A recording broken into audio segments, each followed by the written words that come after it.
All right, guys, morning. Today's May 13th. We are at 4300 West Division Street right here.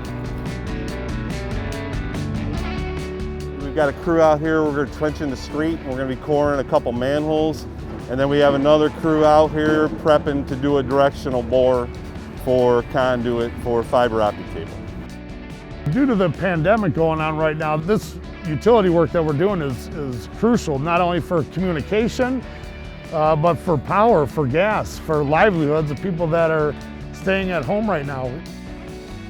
You got to make sure that this infrastructure is being rebuilt, in a good amount of time. You can't let this stuff keep going. Chicago is, 150 years old, more.